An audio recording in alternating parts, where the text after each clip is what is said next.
How and why do dictators and authoritarian governments rise? Perhaps the 4 years of the previous presidential administration can give many insights. Authoritarianism basically rests on perpetual lying and mendacity, hyper exaggeration of the few effective programs a regime can accomplish, broad and blatant appeals to nationalism and ethnic purity, appeals to common people through the promises of quick solutions to complex problems,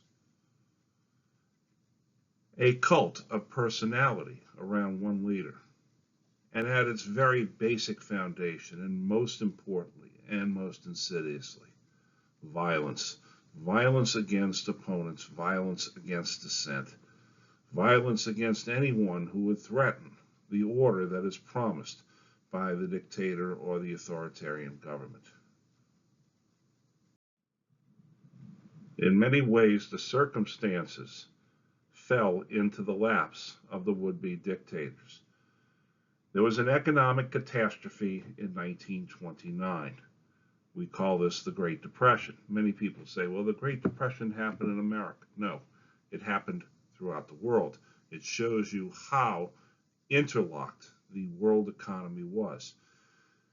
The roots of the Great Depression lie in a post-war economic boom that took place during the 1920s. But this economic boom was in many ways on paper because many people were beginning to purchase consumer goods and consumer items through credit, personal credit.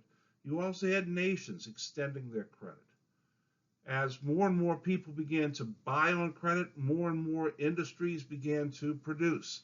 And so you have an overproduction. This caused a reduction in U.S. imports, and when there was an economic slowdown, the United States stock market crashed on October the 29th, 1929, better known as Black Tuesday. This created a domino effect in which businesses collapsed, banks and financial institutions collapsed. Nations responded by putting hyper large tariffs on imported goods, to which other nations then responded with retaliatory tariffs, bringing world trade almost to zero. The results? For the United States, there was 25% unemployment. People lost homes, jobs. Those who did maintain their jobs didn't see a raise for almost a decade. Families moved in together. Other families became homeless. Franklin Roosevelt, when he becomes president 4 years after the Depression begins in 1933, will enact a series of governmental programs and reforms that are called the New Deal. And that's really for a U.S. history class. But in many ways, this was the U.S. government's way to keep socialism from rearing its ugly head in the United States. But the Western democracies, who still were struggling to recover from the war, enacted only weak reforms, and again, were very dependent upon the United States. Things got so bad during the Great Depression that the German Deutschmark, the paper money that was equivalent, not equivalent, but the same as a U.S. dollar, the Deutschmark's value depreciated so much that the paper itself was worth more than the value of the dollar, and so children will stack Deutschmarks very high, and people will use it for fuel and so forth. This leads many people to turn to those offering easy answers, totalitarian solutions. And Italy, Germany, and Japan are going to enact totalitarian solutions, and they will do it with the help of their own people. This is how they will come to power, through their own people, and then they will consolidate their power through extra legal means.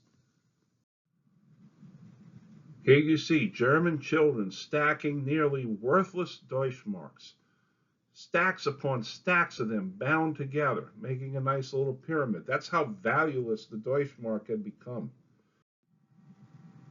What many people do not quite fathom is the fact that Mussolini comes before Hitler. It's Mussolini's fascism that really brings Italy together under a totalitarian state. And then later, Hitler will rise to power. At first, many people felt that Mussolini and the Italians were the preeminent power in Europe, and that the Germans were maybe a poor similarity, a poor copy of the Italian model. But Benito Mussolini, who had been the newspaper reporter who rallied the Italian nation after the defeat at Caporetto, now becomes known as Il Duce.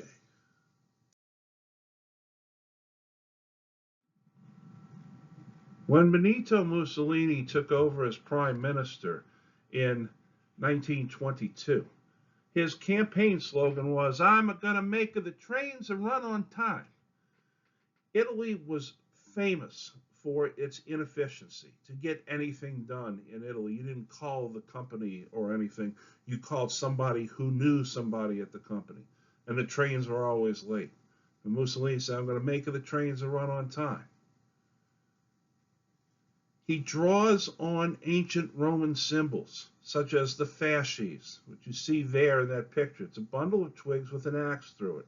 You will note that in the United States we have symbols of fasces. Abraham Lincoln's two hands rest in his memorial on fasces.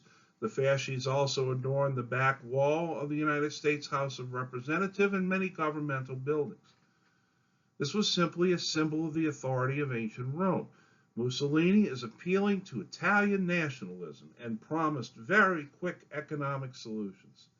He appeals to the glory of ancient Rome. He's going to rebuild the Roman Empire. And in order to have his agenda fulfilled, he will use violence and censorship. However, for Italian governments since 1870, there was one Italian that needed to approve of anything. Not in the sense that he needed to approve of anything, but you certainly needed his approval. And that was His Holiness the Pope. Since 1870, the Pope and the nation of Italy lived in sort of a don't recognize each other situation. The Pope disapproved of Italy because they had lost the Papal States. The Italians basically ignored the Pope. But that could not rest for long. And so, in 1929, Mussolini and the fascists signed an agreement with the Pope and the Vatican called the Lateran Treaty. It's called the Lateran Treaty because the negotiations and the signing took place in the Cathedral of St. John Lateran, which is the Cathedral of Rome. That's not St. Peter's Basilica. The Diocese of Rome has its own cathedral, St. John Lateran. This brought an end to the Roman question and established Vatican City as a sovereign city-state, 1 mile square. It also maintained that the Vatican in future wars would be neutral and would not try to insert itself as a negotiator in any war unless it was specifically asked to do so. Now, why is that significant? Because during the Second World War, Italy, which is on the side of the Axis powers, has to contend with a Vatican that is neutral territory, and the Vatican is going to do a great deal of effort in rescuing Jews, in hiding prisoners of war, and carrying out other clandestine aspects against the Germans and the Italians.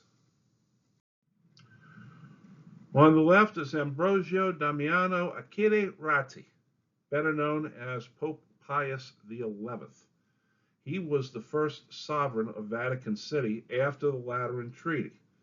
The Lateran Treaty really, though, came about as the result of the work of Cardinal Pietro Gasparri, who served as Secretary of State for both Benedict XV and Pius XI. And so this established Vatican City. There were a couple of other little properties in Rome that belonged to the Vatican and a train station because of the Pope needs to move about. Mussolini himself, you see with the top hat, and Cardinal Gasparri with his cardinal's hat are shown in the center of a group of Vatican and Italian government notables posing at the Lateran Palace before the signing of the treaty.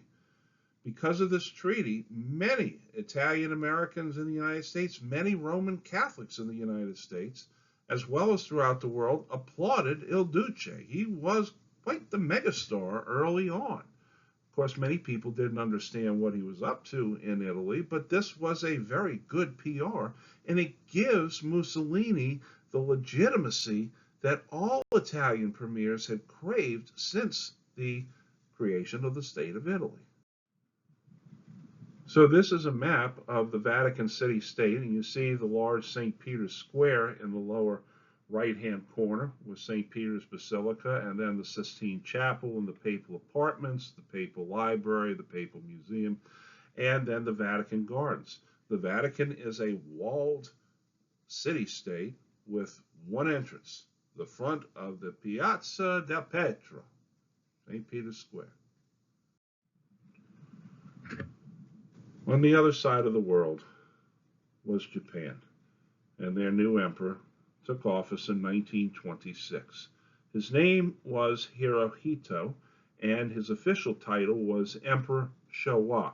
No one ever called him Hirohito in Japan. He was simply referred to as the emperor.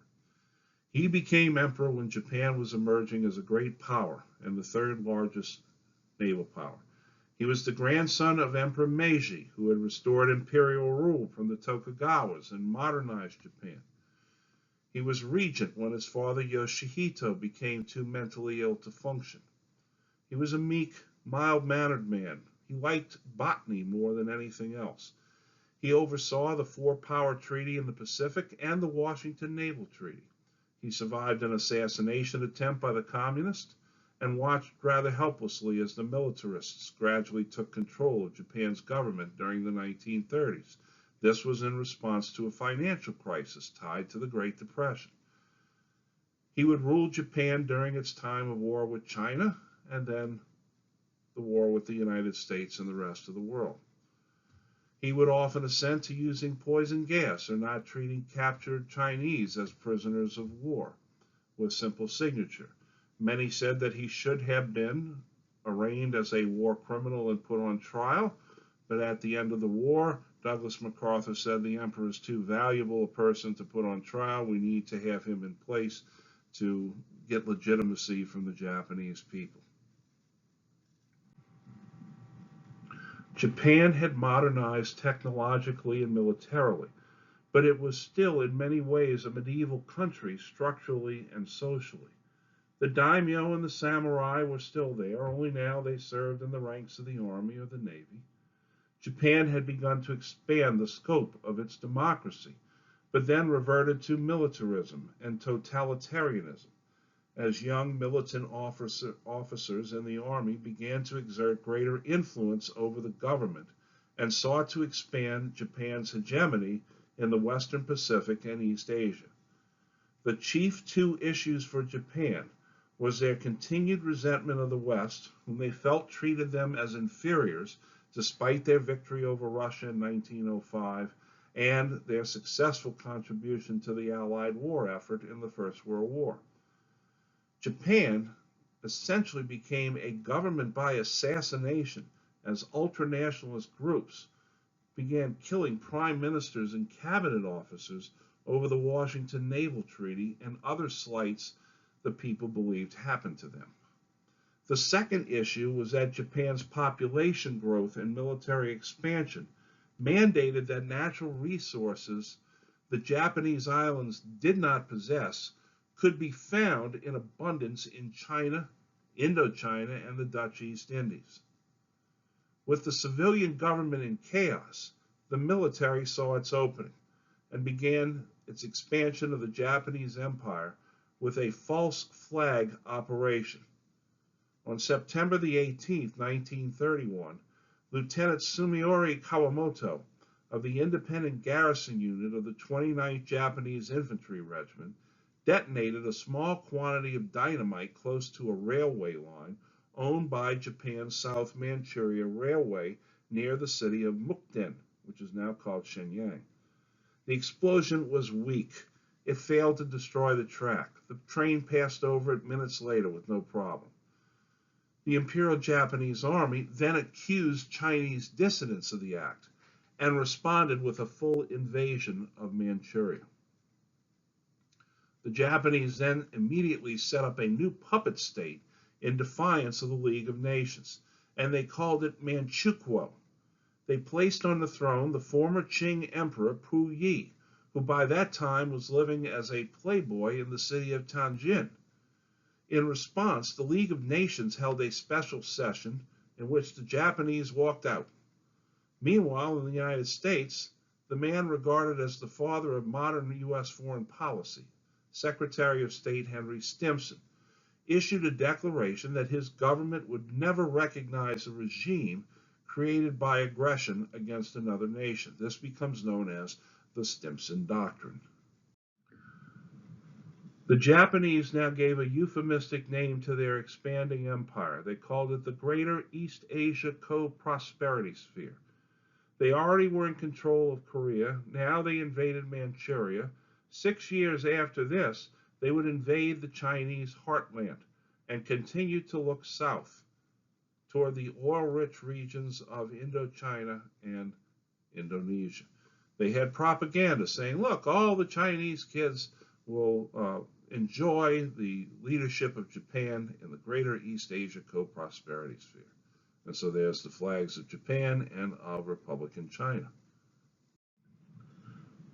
Now, this map shows the regions in dark red, which are Japan and Korea and Taiwan, which the Japanese had control of.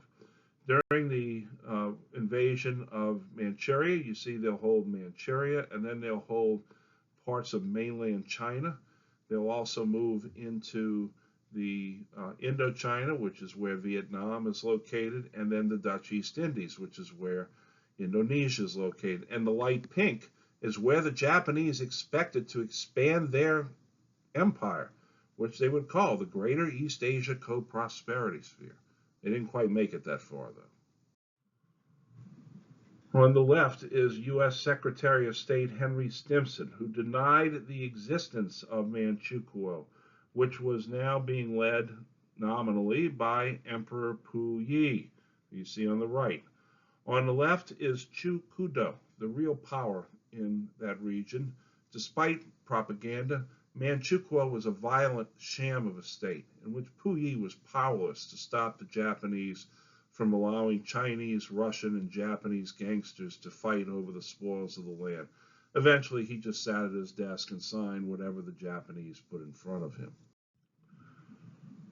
In a rather out-of-the-way corner of Austria, Alois Schicklgruber, who you see on the left, was an Austrian civil servant in the customs service, and he was the illegitimate son of Maria Schicklgruber.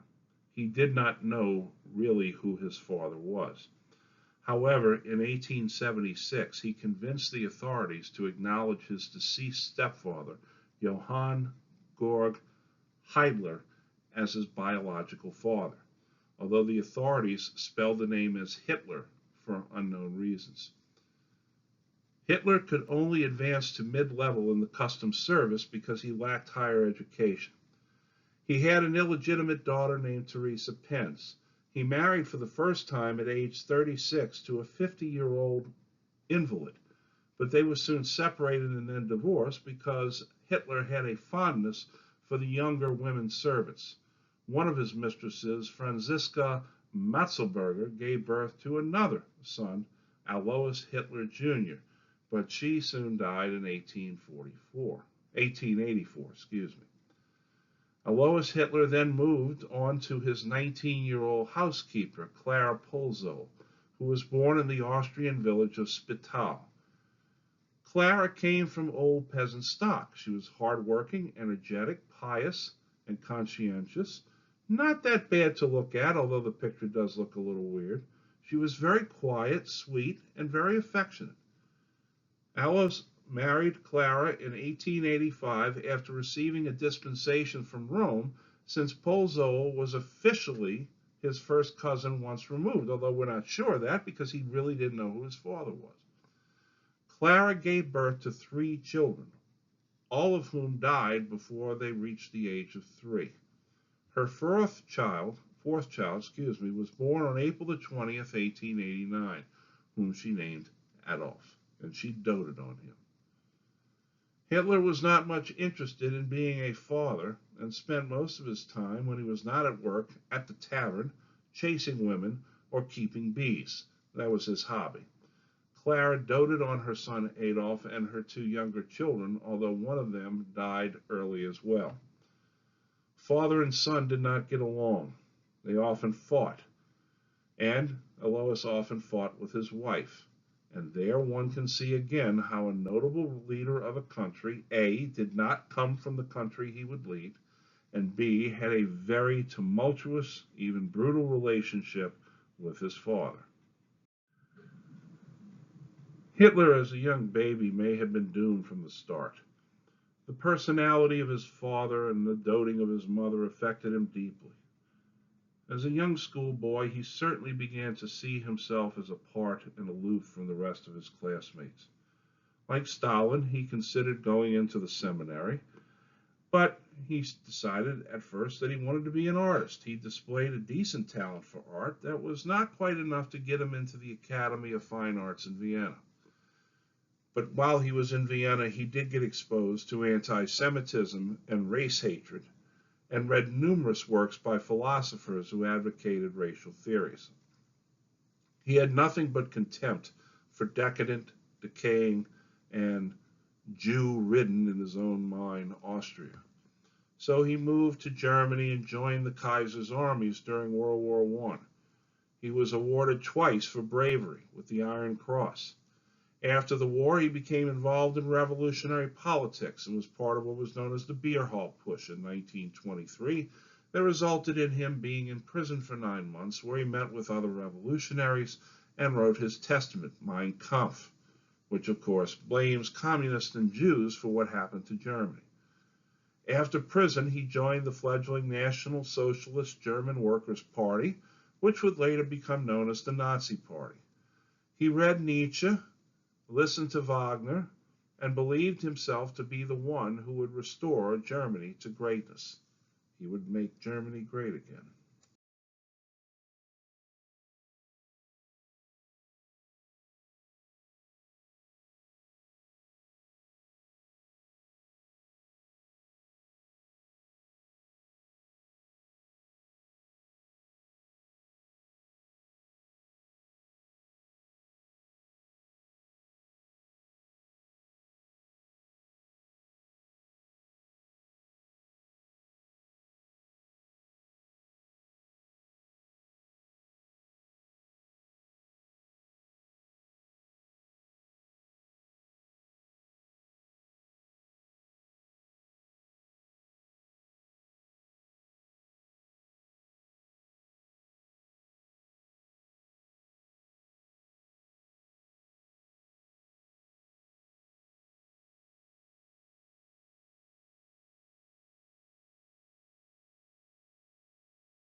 Here you see a rather decent painting called the Alterhof in Munich.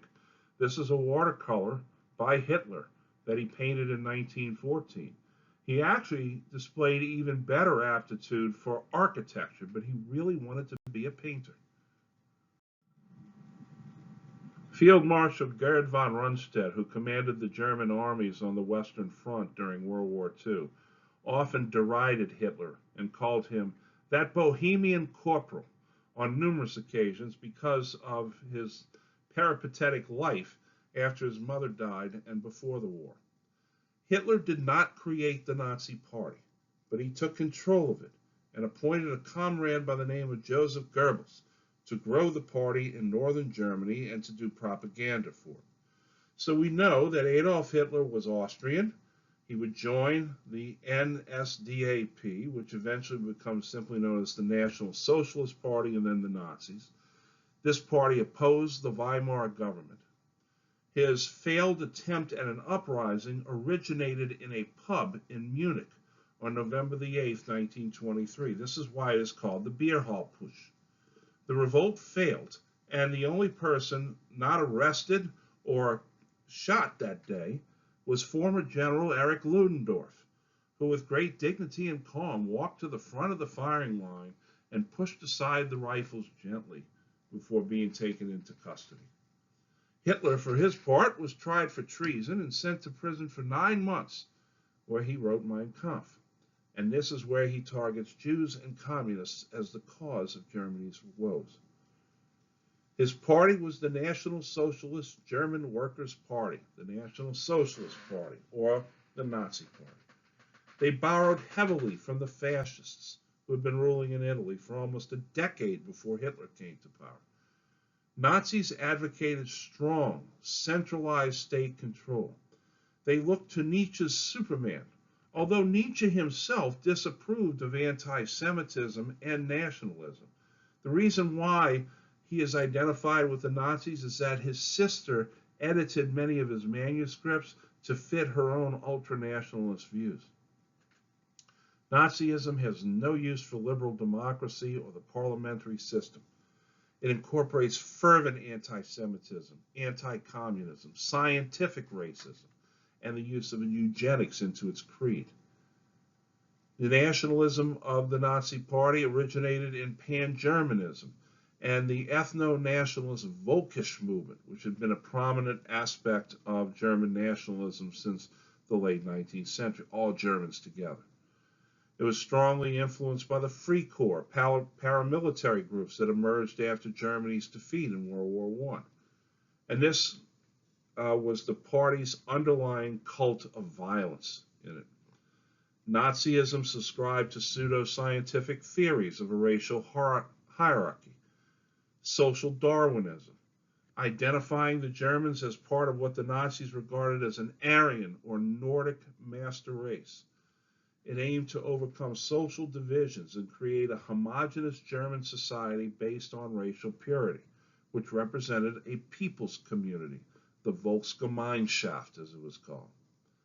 The Nazis aimed to unite all Germans living in historically German territory, as well as gain additional lands for German expansion under the doctrine that is known as Lebensraum, living room. And then it would exclude those whom they deemed either community aliens, like the Slavs, or inferior races, like the Jews. They also engaged in what is known as cultural atavism. That is, they did not look back to the time in which Germany got its start as a nation. Instead, they went way, way back in time to the ancient Teutonic tribes of the pre-Roman era. And it is a savagery, that savage breast inside of them that was waiting to break out. The power of the Hun, as the Kaiser called it back during the Boxer Rebellion. And Hitler wanted that too. We're going to go back to the basic time when Germany was Germany. Here is a photograph of early Nazis who participated in the attempt to seize power during the 1923 Beer Hall Putsch. Here you see a photograph of the defendants in the Beer Hall Putsch trial. In the center you see General Erich Ludendorff, and standing just to Ludendorff's left, our right of the picture, is Hitler. You'll notice the man second from the right is Ernst Röhm, who was the man who actually created the Nazi Party. This photograph was taken in 1924, April 1st, 1924, April Fool's Day. Now, the National Socialist German Workers' Party was one of many parties that vied for power in Germany. How is it that the Nazis rose above all the others?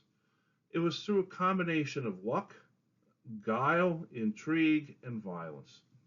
And it was the Great Depression that gave Hitler his opportunity to rise in political power.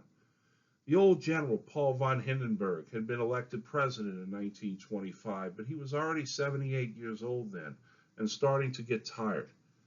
When the German government became too unstable with election after election, Hindenburg worked out a compromise among the bickering factions and made Hitler chancellor in 1933 over a very divided cabinet. Hitler and only two other Nazis, Goering and Goebbels, held cabinet posts.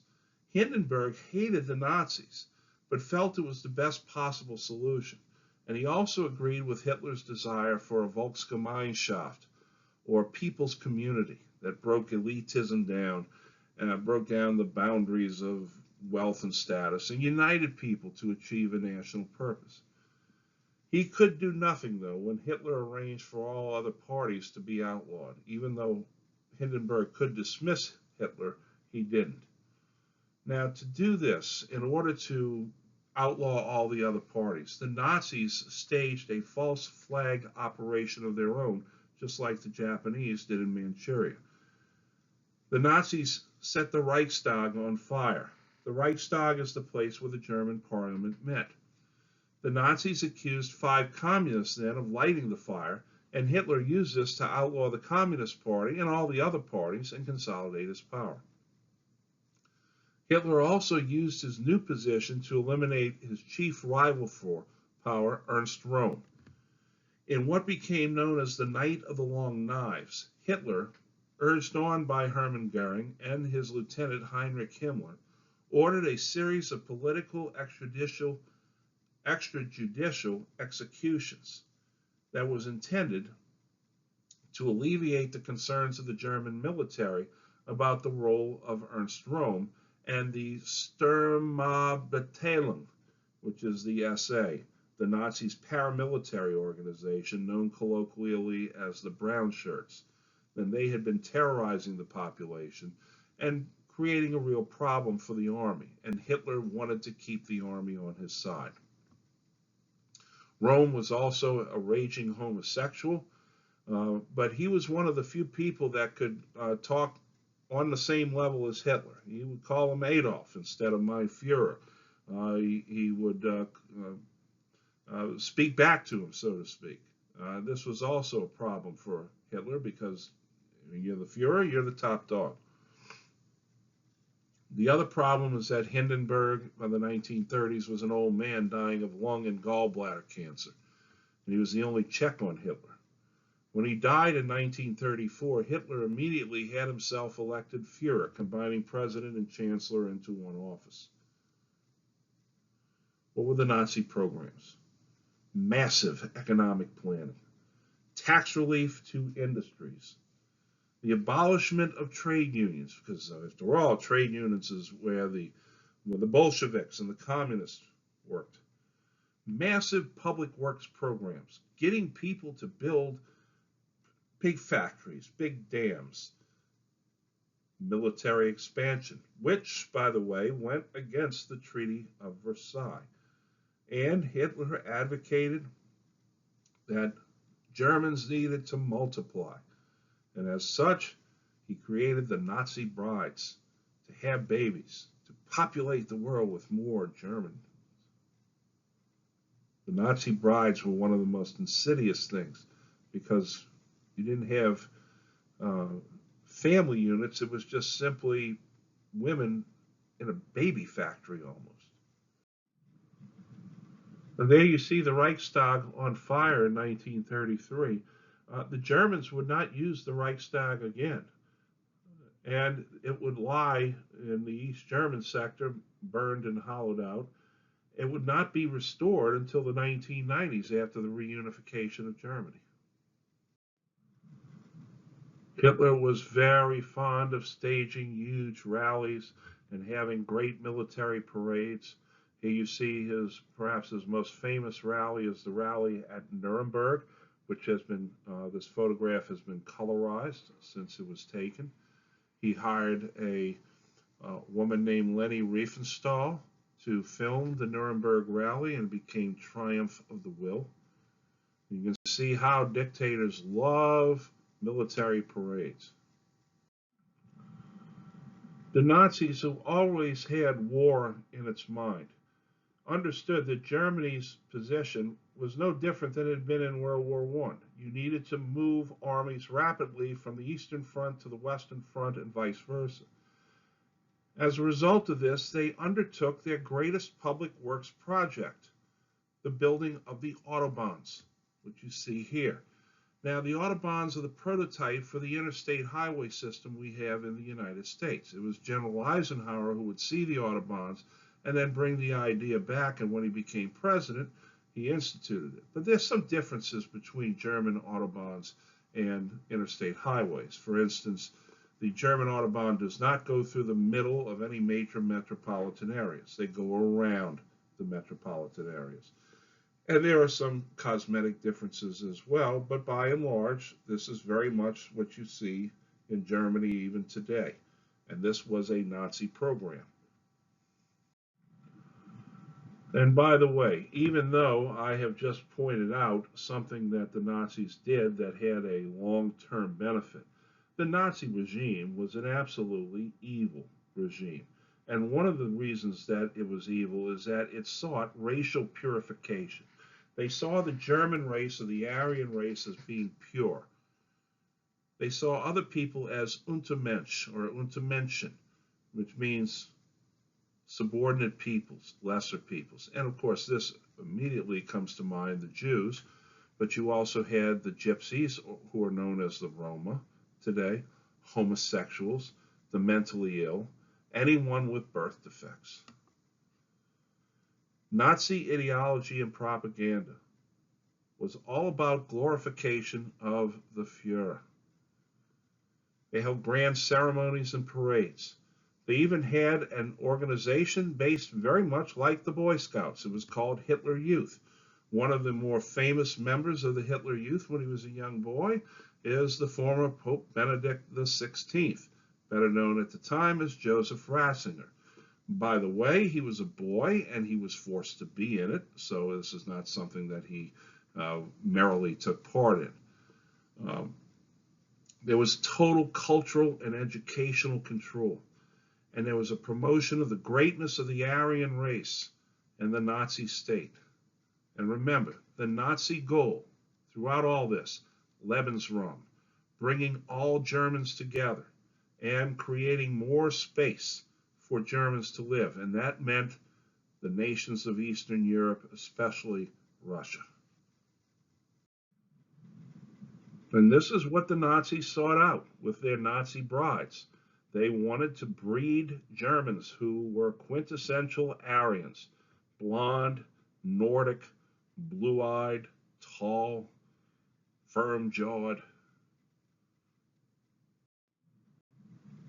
Now, in the next lesson, we will get to the run-up to World War II.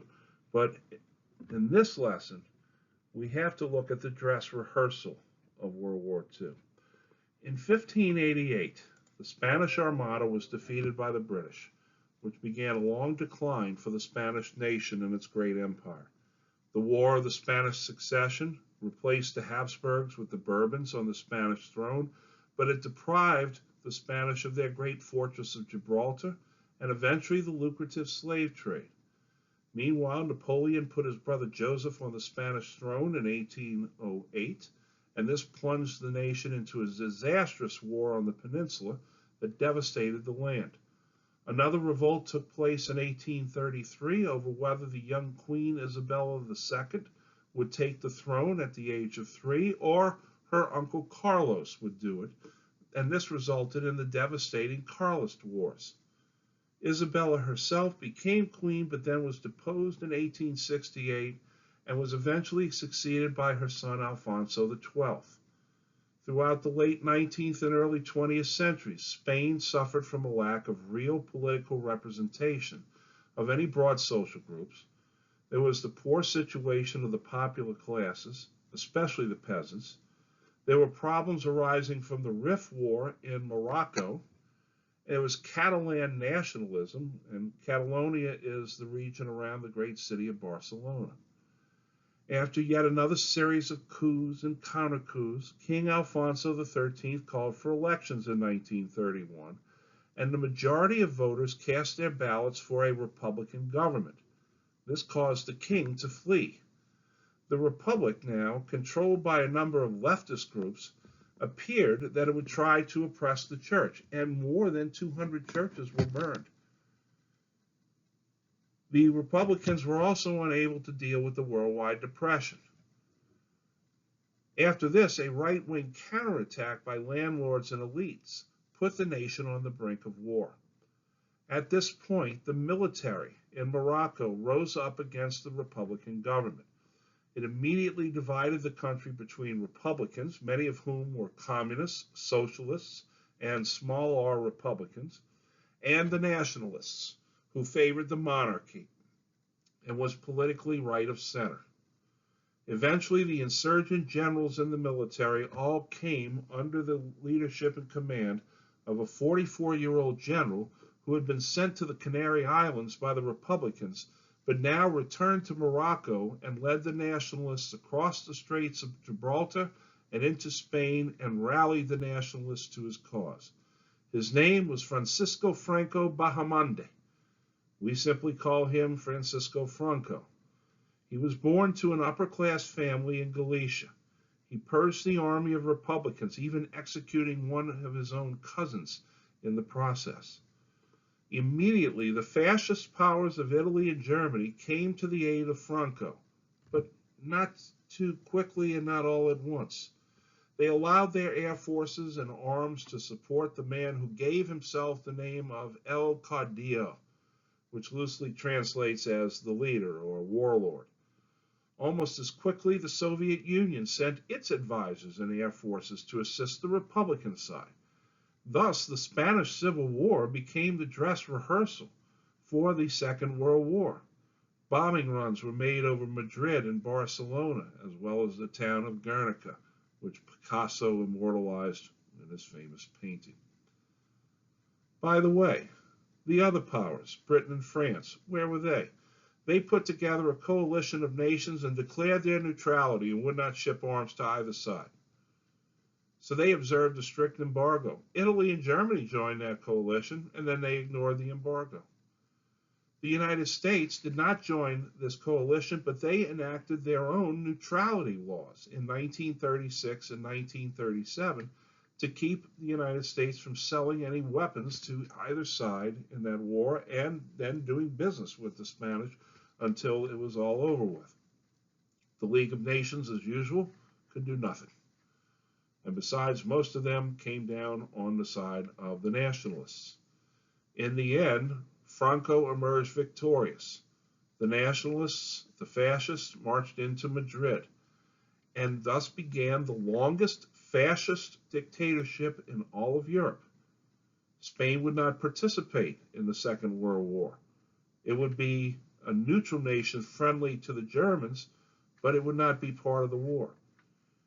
Franco then brutally suppressed Republicans, and Republicans had done their share of the slaughter as well. Here you see General Franco, center right, with one of Hitler's chief lieutenants just to his right, Heinrich Himmler.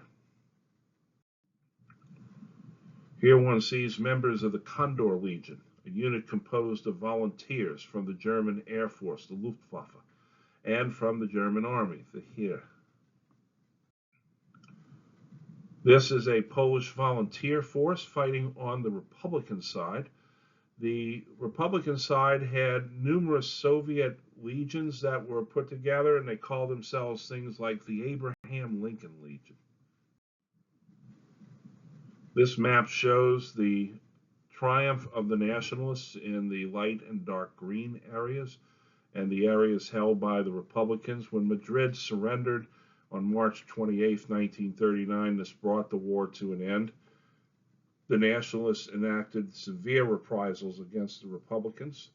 It was left Spain in a devastated situation, and that's one of the reasons why they did not participate in the Second World War. The war was also famous for the personalities that fought or were present, mostly on the Republican side. At the upper left is W.H. Auden. He is poet and author of The Shield of Achilles, among many other poems. In the center, our friend Ernest Hemingway, back again. He covered the war on the Republican side, and he was present at the last battle of the war. John Dos Passos was another American who went with Hemingway, but then left the war after his translator was killed. Because of this, the two men became estranged from each other. Don Dos Passos would later convert to the right wing and become a member of the Republican Party and support Barry Goldwater in the 1964 election. Bottom left is Eric Arthur Blair.